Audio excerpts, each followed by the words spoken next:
Hanggang ngayon nga ay marami pa ring nagtatanong at nagpi-PM nga sa akin kung ano daw ba ang ginagamit ko sa aking buhok. O ayan, ito na nga.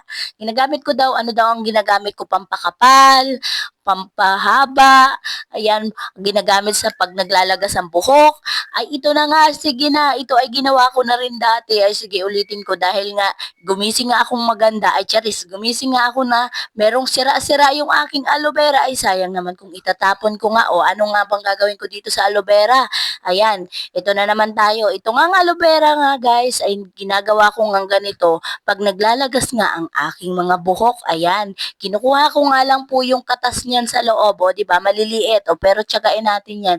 Yun nga ang aking aloe vera ay ang aking inuunti-unti yan, ay, pero dahil nga napagkaguluhan ng mga pusa kagabi, ay ito't aking gagawin na lahat ito. Sayang din naman kung itatapon ko lang. Ayan, ito nga guys, ay kinukuha ko lang yung katas niya dahil nga ito ay ating hahaluan itong shampoo. Ay pwede rin naman po na walang shampoo yan. O, ito nga guys, ito po ay ihahalo natin siya shampoo, and then pag na-mix na natin ay ito nga at pwede na natin siyang i-apply sa ating buhok. O makinig, pag hinaluan ko nga po ito ng shampoo ay binababad ko lang ito sa aking buhok ng 15 to 30 minutes. Ayan, may mag-ppm na naman dyan kung ilang minuto ibababad. At pag wala naman pong shampoo is 1 hour ko siyang ibinababad. Pag pure aloe vera lang po, ayan, ina-apply ko lang yan dyan sa aking anit, hindi sa mismong buhok. Ayan, dahil nga yung ating anit naman talaga ang napapagmula ng buhok. Ayan nga guys. Ayan, binababad ko lang yan dyan guys. Ayan, minamassage-massage ko dyan sa aking ulo yung ating minix na aloe vera at shampoo. Ayan. Kaya magbabanlaw na rin ako dyan ng 15 to 30 minutes lang guys. Dahil nga may shampoo siyang kasama. At dun sa mga nagtatanong naman kung ano daw naman ang pampahaba ay ewan ko din guys. Basta ako simula noon hanggang ngayon ay hindi ako nagpapaikli ng buhok. Nagpuputo lang po ako ng aking buhok 3 times a year po, isang dangkal lagi. Ayan, kasi mabilis talagang humaba yung buhok ko. And then, ito na nga guys, after natin siyang mababad, ay banlawan natin ito.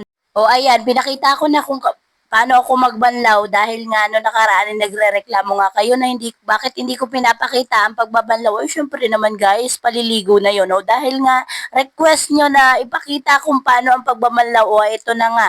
Ayan, after ko nga mabuhusan yan, ayan, kung gusto nyo ulit maglagay ng shampoo guys, pwede naman kayong maglagay. Ayan, and then, after ko nga mabanlawan, ay naglagay lang ako dito ng conditioner sa aking buhok. Ayan po.